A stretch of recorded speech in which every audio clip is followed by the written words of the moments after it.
स्वागत है अपने YouTube channel Ankita education plus motivation channel पे। आप सभी को मेरा प्रणाम, नमस्कार, जय माता दी, राधे राधे। शिक्षा की बात हर शनिवार में। आज का यह वीडियो हम सभी शिक्षकों के लिए बहुत ही महत्वपूर्ण है, क्योंकि मुझे बहुत ही अच्छा लगा और बहुत कुछ समझने को मिला। शायद आप भी सुनेंगे तो आपको भी मिलेगा, तो कंप्लीट वीडियो ज़रूर देखिएगा। आपका सरकारी उच्च माध्यमिक विद्यालयों में अब अधिकांश स्कूल जो हाई स्कूल थे अब उच्च माध्यमिक हो गए हैं। इंटरमीडिएट की पढ़ाई अब उनमें हो रही है, किंतु बच्चों की उपस्थिति कम हो रही है, विशेष रूप से विज्ञान में। मैं समझता हूँ कि उसके कई कारण हैं। एक तो सत्रारंभ देर से होना और सत्रावसान जल्दी हो जाना। दूसरा, कोचिंग्स का स्कूल के टाइम में ही होना, विषय विशेष के शिक्षकों का अभाव होना और कुछ हद तक शैक्षणिक उदासीनता है। हम लोग इस पर आदर्शवादी बातें करते रहे, किंतु व्यवहारिक रूप से, विशेष रूप से विज्ञान के विद्यार्थियों को स्कूल से जोड़ने के लिए क्या किया जाना चाहिए? देखिए, आज मैं एक 2-3 जिलों का मैं टीचर का जो पोस्टिंग का व्यवस्था है उसको समीक्षा भी कर रहा था, और मैं यही देख रहा था स्पेसिफिकली कि ऐसा कोई स्कूल छोटा तो नहीं है जहाँ पे साइंस का टीचर ना हो, मैथ्स का टीचर ना हो। तो ये हम लोग बहुत कोशिश में हैं कि ऐसा कोई स्कूल ना हो जहाँ पे साइंस, विज्ञान, मैथ्स या कोई हिंदी, सोशल स्टडीज़ और ये सब जितनी भाषाओं का है और जो कंपलसरी है, ये टीचर वहाँ मिसिंग ना रहे। टाइमिंग में सरकारी जो स्टूडेंट और टीचर है वह कोचिंग संस्था में नज़र नहीं आएगा, और इस बार हम लोग कार्रवाई कर देंगे। तीसरा है, हम लोग ने अब आफ्टर द वेकेशन हम लोग बायोमेट्रिक अटेंडेंस भी शुरू कर रहे हैं ऑफ स्टूडेंट्स। इसलिए स्टूडेंट्स को ये कंपल्शन भी रहेगा कि अब उनको बायोमेट्रिकली उनको रिकॉर्ड कर रहे हैं। ऐसा नहीं है कि वो केवल कागज़ में लिख दिया प्रेजेंट और 4 दिन बाद आए हैं सब में प्रेजेंट मार्क कर दी। तो ये बायोमेट्रिक अटेंडेंस भी स्टूडेंट की शुरू होने वाली है। हम लोग वो व्यवस्था पे काम कर रहे हैं। और एक तीसरा, जैसे मैंने बाकी आप सभी से सुना कि एक इनर मोटिवेशन भी टीचर का होता है जो इस पूरी व्यवस्था को ड्राइव करता है। देखिए, सरकारी व्यवस्था में हम क्या अपर मुख्य सचिव हैं, सरकारी जिसको कहते हैं सरकारी कर्मी ही हैं। मतलब स्कूल में हम नहीं पढ़ा सकते हैं, हम केवल अनुरोध कर सकते हैं, हम मोटिवेट कर सकते हैं, हम सम्मान आपको दे सकते हैं, लेकिन उस विद्यालय में पढ़ाना आपका काम है। मतलब उस किस व्यवस्था से पढ़ाते हैं और कैसे, जैसे अभी बता रहे थे कि खेल खेल के गीत गा के, तो पढ़ाना तो आपका ही है। और ये आपके इनोवेशन और आपके लगन और आपके कर्मठता पे ये सब निर्भर है। नमस्कार सर, मेरा सवाल है कि गुणवत्तापूर्ण शिक्षा तो लगातार बेहतर हो रही है, पर मेरा सवाल है कि क्या माध्यमिक स्तर पर सर कक्षा 9वीं 10वीं के बच्चों के लिए कैरियर गाइडेंस या स्किल शिक्षा के लिए भी विभाग क्या कुछ प्रयास कर रहा है ताकि ये बच्चे और बेहतर बन सकें? देखिए, इस बार हम लोग मंथली मैगजीन भी ला रहे हैं और इस पर कार्रवाई चल रही है कि एवरी मंथ स्कूल में मैगजीन भी जाए, स्कूल मैगजीन भी जाएगी, जिसमें 1 to 5 एक मैगजीन जाएगी, 6 to 8 एक मैगजीन जाएगी, और 9 to 12 जो है तो तीसरी मैगजीन जाएगी।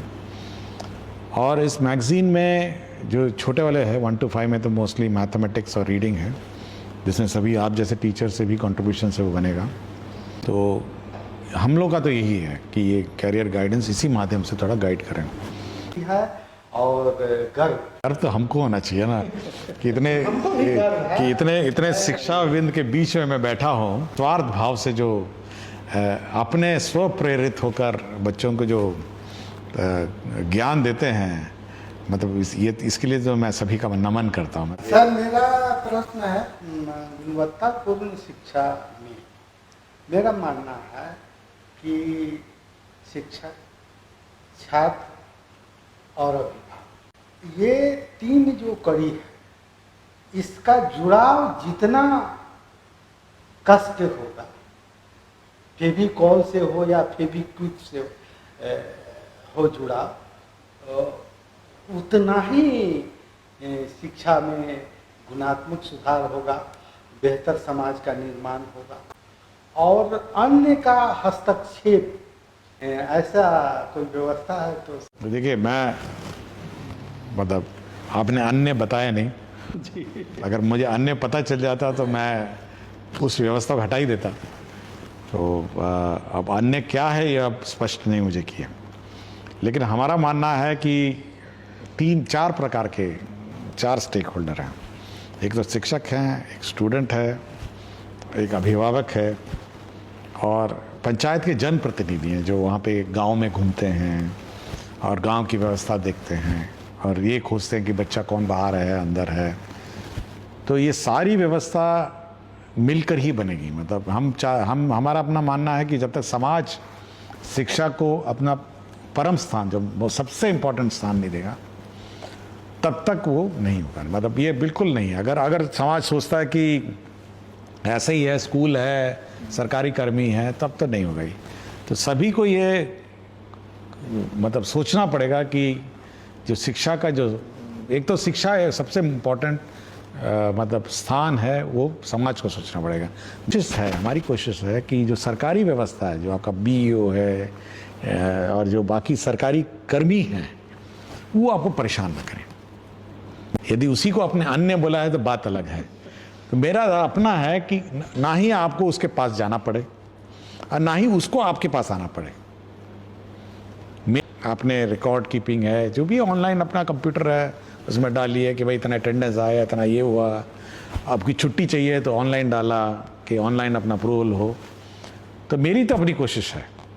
पहले तो सर इस पहल के लिए आपको हृदय से आभार कि आपने हम सभी को यहाँ एकत्रित किया और आप हमारी बातों को सुन रहे हैं और उसका निवारण भी निकाल रहे हैं। तो आप तो और कष्ट लेकर आई हैं, आप तो दिल्ली से आई हैं। तो मेरे कार्यक्रम में आप दिल्ली से छुट्टी के दौरान बेटी छोड़ के आप आई हैं, तो इसके लिए तो मुझे आपको आभार प्रकट करना चाहिए। ये आपका प्यार और सानिध्य है जिसके कारण आपने खबर किया और हम लोग ये अवसर चूकना नहीं चाहे।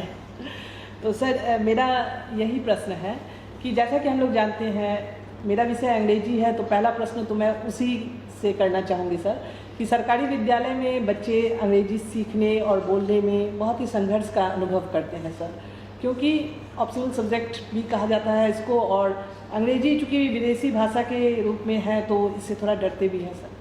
तो सर क्या मैंने अपने स्तर से तो इंग्लिश क्लब की स्थापना की है, लेकिन सर क्या सरकारी योजना में ऐसी कोई योजना है जैसे कि हम स्पोकन इंग्लिश क्लब या फिर लैंग्वेज लैब कहकर कुछ हम लोग स्थापित कर सके विद्यालय में? देखिए 1 to 5 तो टोटली मातृभाषा ओरिएंटेड है। उर्दू है तो उर्दू है, हिंदी है तो हिंदी है, तो वो बिल्कुल 1 to 5 तो हम लोग ने कॉम्प्रोमाइज़ नहीं किया। 6 से हम लोग इसको इंट्रोड्यूस करने की कोशिश में हैं। और जो मैगज़ीन की बात करते हैं इस बार जो हम लोग करेंगे, उसमें बहुत कुछ पन्ने अंग्रेज़ी के हैं, पर इंग्लिश स्टोरीज़ हैं, इंग्लिश ग्रामर है, इंग्लिश रीडिंग है।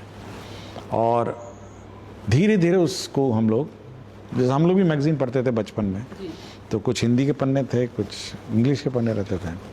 तो इस बार भी हम लोगों ने इंग्लिश के पन्ने डाले हैं और धीरे धीरे हम लोग चाहते हैं कि इनको उस ओर लेके जाएं कि धीरे धीरे ओरिएंट किया जाए। और आपके 9th 10th 11th 12th के बुक्स बाइलिंगुअल लाइब्रेरी में होंगे। बच्चे को भी अंग्रेज़ी मीडियम में मतलब ओरिएंट करके आगे जाना है। कुछ लोग 10th के बाद अपना पॉलिटेक्निक करते हैं, ITI करते हैं, 12th के बाद अपना। तो जिसको भी इस स्ट्रीम में आगे जाना है तो वो एक तरफ इंग्लिश पढ़ सकता है और एक तरफ हिंदी पढ़ सकता है। सेम टेक्स्ट है, कन्वर्जन है। तो उससे क्या होगा कि बच्चा, बड़ी संख्या में किताबें, छोटी संख्या में नहीं है। हम लोग उसको बार बार रीप्रिंट करके, क्योंकि बहुत मोटी किताबें हैं, हम लोग चाहते हैं कि बच्चे इंग्लिश और हिंदी एक साथ पढ़ें और धीरे धीरे ये ट्रांजिशन होता रहे। कोई ज़ोर ज़बरदस्ती हम लोग ये करना नहीं चाह रहे हैं और ये उसके इंटरेस्ट की बात है, उसके मोटिवेशन की बात है। और अगर वो इंग्लिश में ही आगे जाना चाहता है तो इंग्लिश पढ़ेगा। केमिस्ट्री में फार्मूला है तो इंग्लिश में पढ़ेगा, मैथ्स का फार्मूला है तो इंग्लिश में साइड में पढ़ेगा। ये हम लोग का कोशिश है। श्रीकांत सर, संवेदनशील है।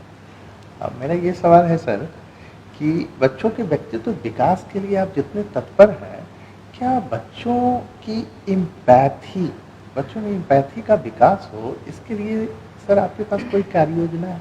देखिए, मैं हमेशा कहता हूँ, जो आज का बच्चा है ना, 4 साल, 20 साल बाद यही आपके समाज का संचालक होगा। मतलब 4 साल 5 साल मतलब यही समाज में रहेगा। हम लोग तो बुजुर्ग हो जाएंगे, लेकिन समाज वही दिखेगा। अगर आज उसको ट्रैफिक नियम नहीं समझाएंगे, अगर आपको उसको सिविक सेंस नहीं समझाएंगे, तो 24 साल के उम्र में वो सिविक सेंस क्या हो, तो कुछ भी नहीं समझेगा। समाज में जो न्यूसेंस होता है ना, वो उस स्टेज से निकलता है। जैसे मैडम बता रही थी, किशनगंज में लड़की और लड़कों के बीच का जो कोऑर्डिनेशन है, अगर हम ये कोऑर्डिनेशन हम लोग बचपन से उनको नहीं सिखाएंगे, तो भविष्य में बहुत समस्या खड़ा कर देगा। मतलब हो सकता है वायलेंस अगेंस्ट वुमेन हो जाए। और मैं बहुत ही घोर विरोधी हूँ इस बात का, घोर विरोधी, कि कोएड स्कूल में एक क्लासरूम में लड़कियों को बैठा दीजिए, दूसरे क्लासरूम में लड़कों को बैठा दीजिए। और कभी कभी मैं मास्टर्स से पूछता हूँ, हेडमास्टर से, भाई ये क्यों बैठाएं आप? तो उनका कहना था कि लड़के बहुत बदमाशी कर रहे हैं, इसलिए लड़कों को अलग बैठा दिया और लड़कियों को अलग बैठा दिया। मैंने कहा ये बताओ यार, जब ये बाहर जाएंगे समाज में, या घर ही जाएंगे ये, मतलब हर बार आपका 12 घंटे तो स्कूल में नहीं है, वो तो 4-5 घंटे हैं। सिखाना आपका काम था कि भाई लड़की और लड़के समाज में एक मतलब कोऑर्डिनेशन के रूप में या कोऑर्डिनेट करके कैसे रहें। वो तो बाहर जाकर तो क्या करेगा, आप समझ सकते हैं, वो लड़की के साथ छिड़कानी कर देगा। तो ये जो शिक्षा है ना, शिक्षा, ये केवल स्कूल के इसका जो आउटकम है, इसका ये केवल वो जो घंटों से सीमित नहीं है कि सुबह 6 बजे आइए, 12 बजे जाइए, उसके बाद पिंड छुड़ाइए। नहीं, ये पूरा का पूरा आपके वर्तमान समाज का इफेक्ट करता है, और भविष्य में भी यही आपको सामने दिखेगा।